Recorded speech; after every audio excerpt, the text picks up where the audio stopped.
जब कर्म बुरे होंगे तो नरक में भी जाना पड़ेगा, फिर अलग अलग योनियों में भी जाना पड़ेगा। कभी मगरमच्छ, कभी मछली, कभी कबूतर, कभी तोता, कभी काग, कभी बाज, कभी पेड़, कभी पहाड़, कभी घास, न जाने क्या क्या बनना पड़ता है। अभी तो हमको लगता है ये सब व्यर्थ की बात है, ये तब तक लगता है ना जब तक हम अपनी मनमानी मनुष्य जीवन में चला रहे हैं।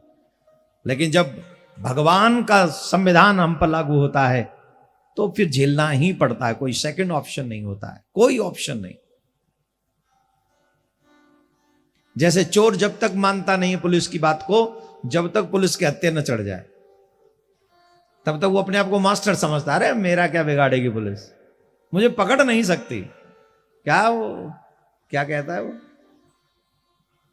डॉन को पकड़ना मुश्किल ही नहीं नामुमकिन है। तेरे बाप का राज है। पकड़ा गया कि नहीं पकड़ा गया, मारा गया कि नहीं मारा गया? फिर अच्छा बताओ, मारा गया कि नहीं, पकड़ा गया कि नहीं?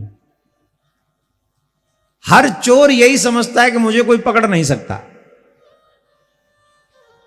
हर चोर यही समझ, हर पापी यही समझता है मेरा क्या बिगड़ेगा। लेकिन सच यह है कि जिस दिन भगवान के हत्थे चढ़ते हैं, काल के हत्थे चढ़ते हैं, तब तक पकड़ना भी आसान है और दूंचना भी आसान है, ठोकना भी आसान है, नरक भेजना भी आसान है।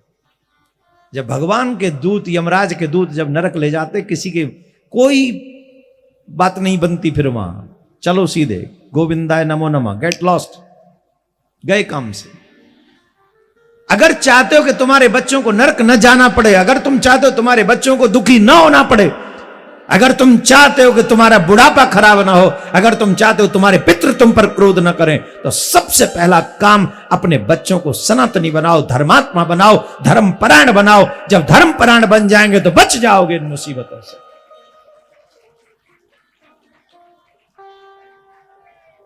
अधर्मी आदमी तुम्हें भी दुख देगा, खुद भी दुखी होगा और पितरों को भी दुख देगा।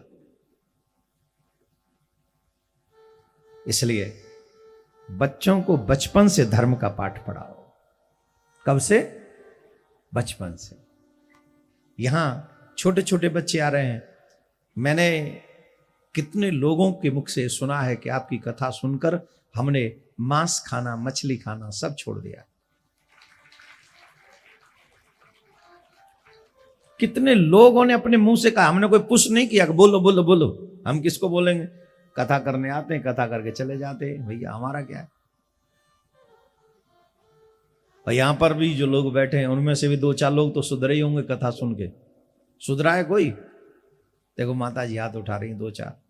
कौन कौन सुधरा है टीवी पे कथा सुन के और यहां वहां यूट्यूब पे सुन के? देखो अब ये इतने लोग, कौन कहता है कि कथा कुछ नहीं देती? देखो इनसे लर्न करो। अब जो कथा में आएंगे नहीं, कथा सुनेंगे नहीं, वो क्या जाने बेचारे की कथा का महत्व क्या है।